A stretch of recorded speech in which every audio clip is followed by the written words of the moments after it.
Hello, everybody. Welcome to episode 5 of the Carolina Storm rebuild. Today, we got two good matchups for you today. I think we got Yankees and I can't remember who the first game is. The Texas Rangers. Okay, and I didn't use Shane Bieber for these two. I know you may have gotten tired of me using him the last episode, so I didn't use him this today. But I think we are doing a lot better than expectation right now as a Carolina Storm. Our first season off is we're at 500, and considering how last year went, I don't remember the record, but we were like 60-win team and third worst in the major leagues. We weren't a good team. This year we made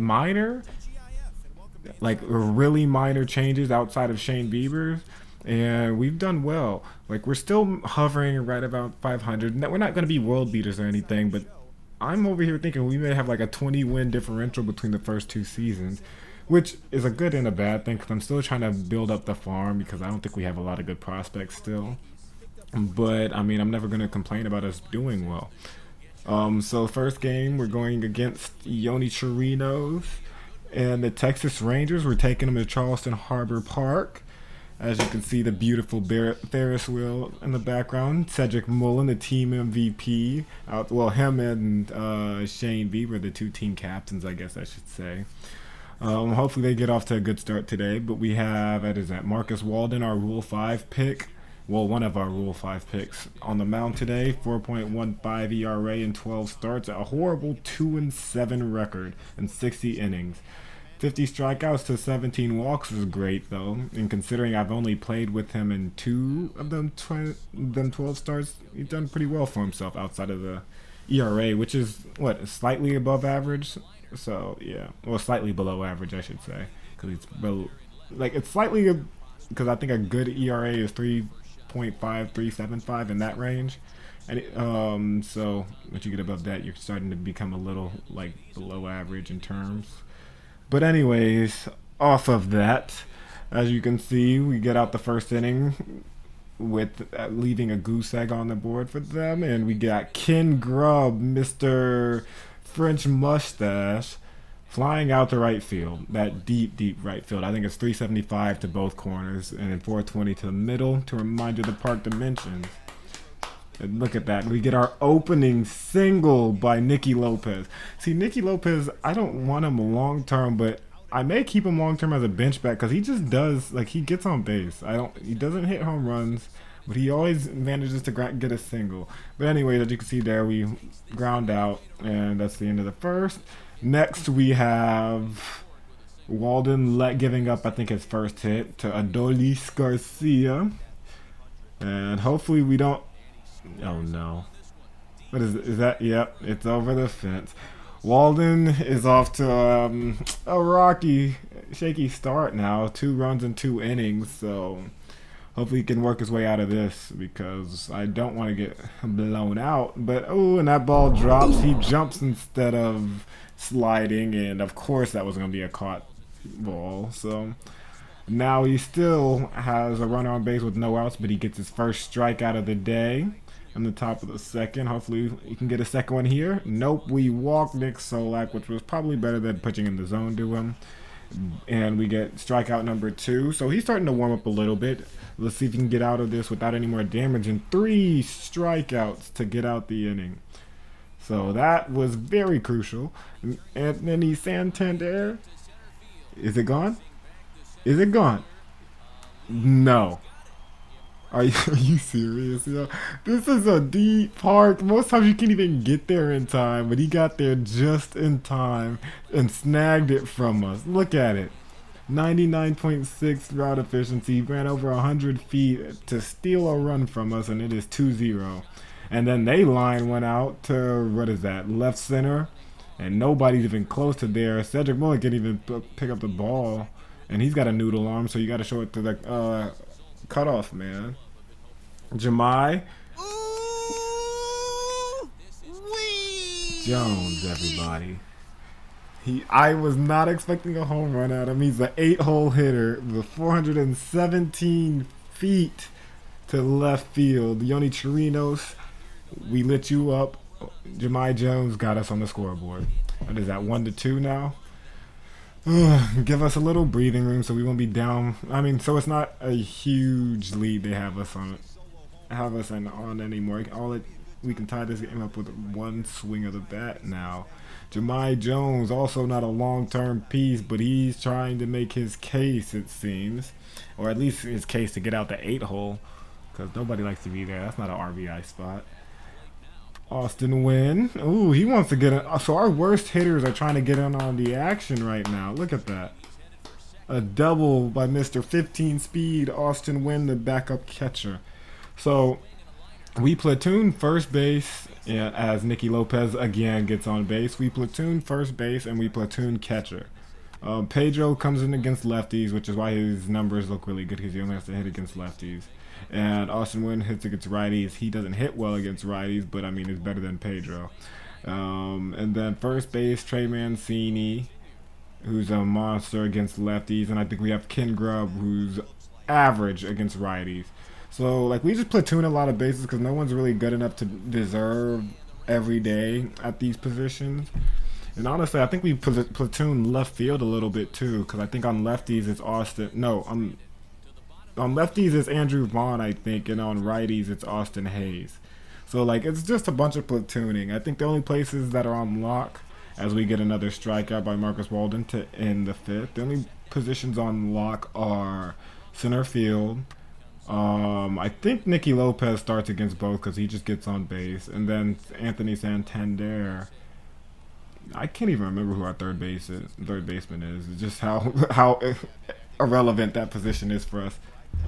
Yeah, double homicide. As we get the double play, Marcus Walden's 100 pitches, so this should be his last inning if I'm smart. But will I be? I don't know. But we get I don't know what strikeout that is for him, but we get the strikeout to get out the sixth, and that should be the end of his day.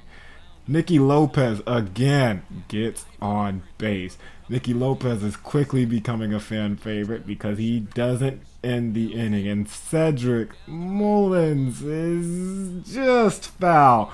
Oh my gosh, we gotta take a little closer look at that one.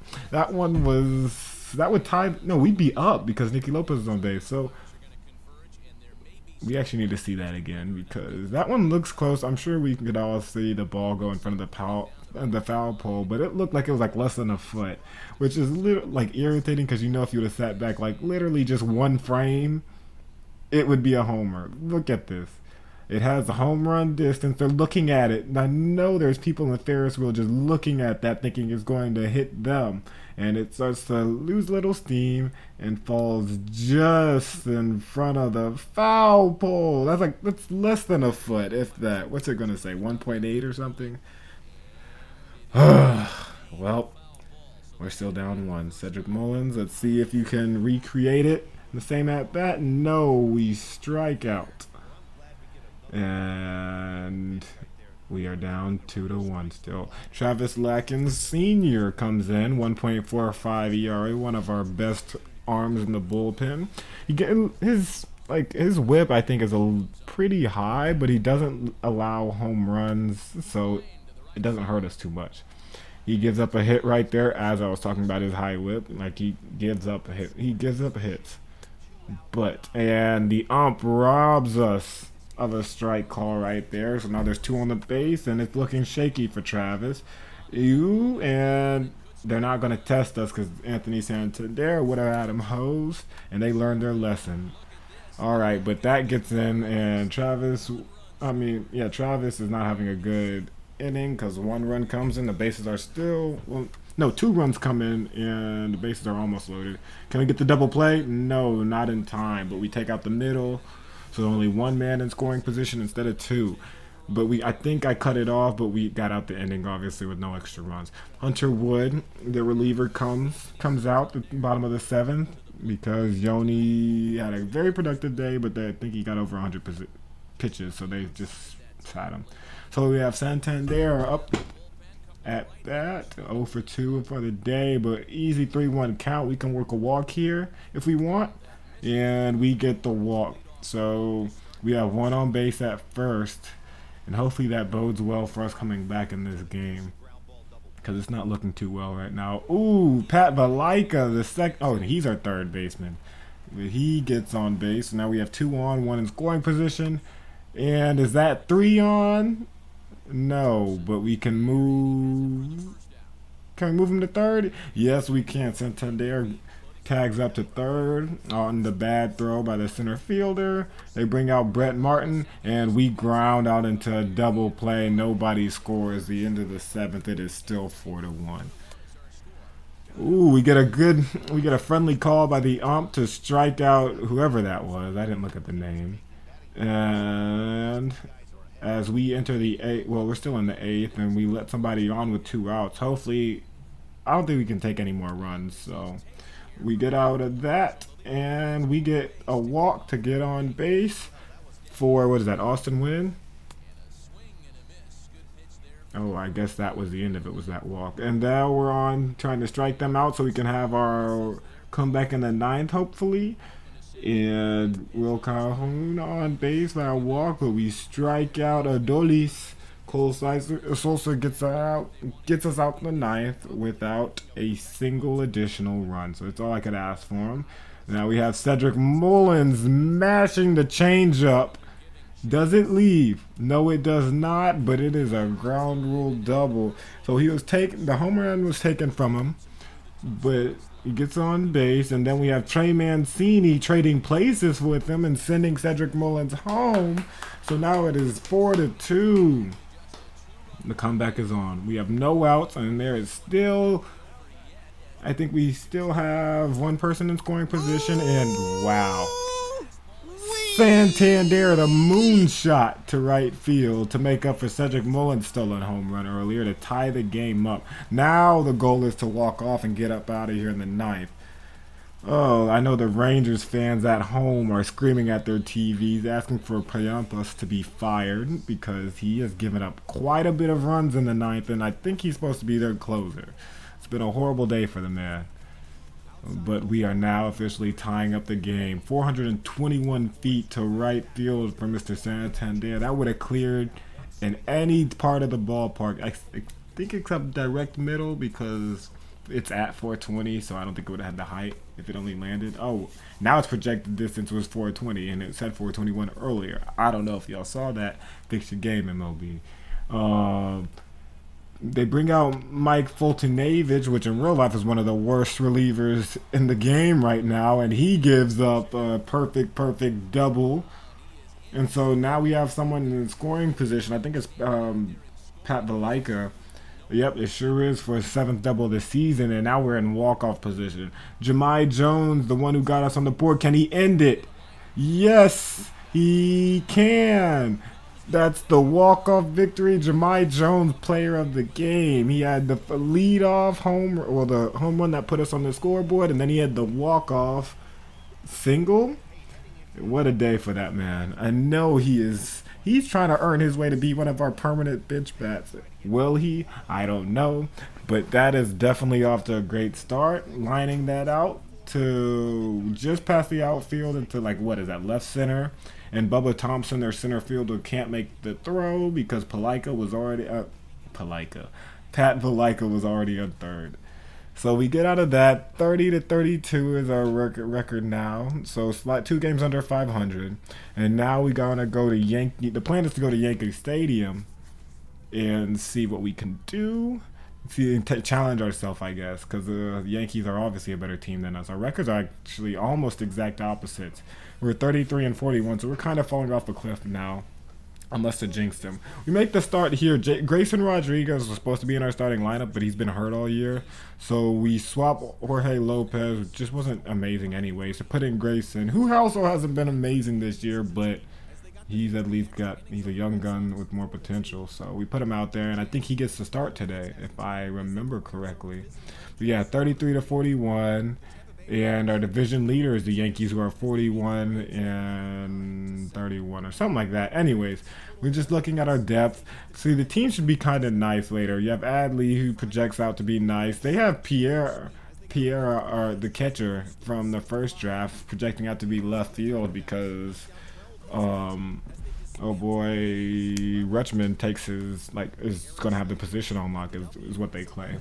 So we shall see what happens. I mean, if we end up trading him, we end up trading him. I mean, I'm not too set on him. He's a big power bat, but contact ain't there. But his power is. So if he, it depends on how he develops. I really like him still. 6'5". I don't remember. I didn't look at his speed, but I think it's like 60. And Adley's developing well, decent hitting stats. I want to move him. He wasn't on the 40 man. I added him to the 40 man, but I didn't think I was going to move him up because I didn't want to mess up his development. The hitting stats, I would prefer them to be in the 60s before I, like the contact specifically, both in the 60s before I move you up. So, and Pereira, 25 speed. He can't play left field. I don't care if that's his second position. I don't put slow outfielders out there. Now we're looking at our bullpen still needs a lot of work. That's what I'm supposed to be looking for in next year's draft or possibly in free agency. Mark Frank, our true GOAT, even though he has low potential, this man just hits. He's going to have 80. He more than likely will have 80 contact before the year starts off. His power will come up. I'm not really worried because if you get high contact guys when they're young, they tend to get the power later on anyways. So you just don't like the power guys with no contact will lose their power because they can't hit. So like we don't want to experience that obviously.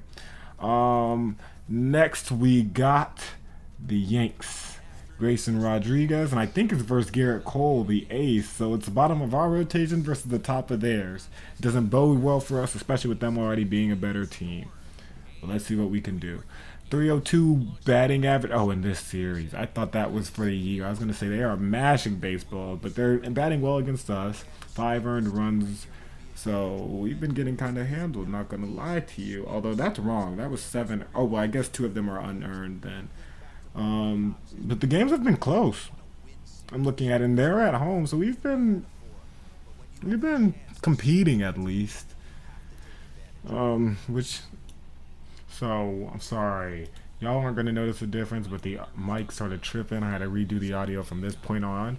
We're up against Garrett Cole, 3.42 ERA, solid season form, 7.3 record, 104 strikeouts and 19 walks. He is a strikeout machine. Ken Grubb is in. Starts the game off with a fly out to left field to Stanton, I believe. But they've got a short porch out here, so I'm hoping for a lot of home runs, but not by them. It's going to be a tough ask with the power hitters they've got. Grayson Rodriguez gets his first strikeout in the first. I don't see who it was on. I think it was Clint Frazier, but I'm not 100% sure. Some DJ LeMahieu gets on base right there. And now Luke Voigt, the power bat, double play. It looks like. Can we turn it?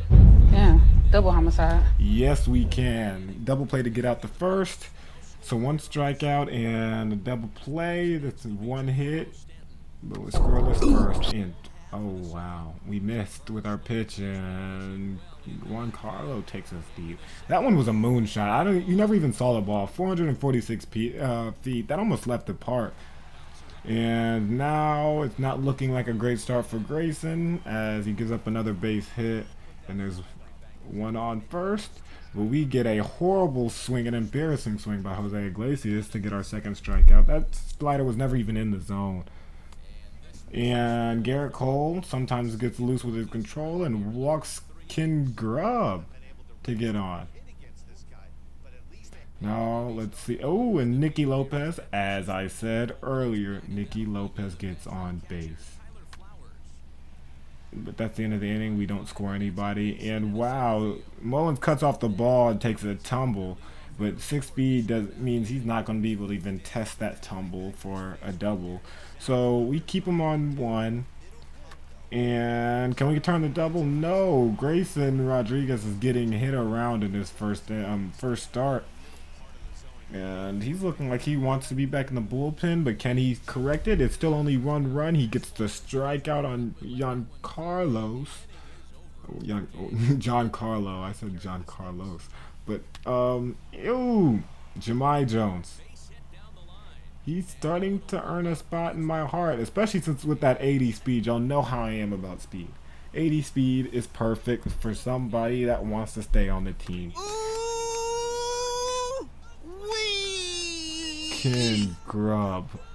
the Frenchman, although he's not French, he just has the little classic French mustache. 425 feet home run off from Mr. Cole.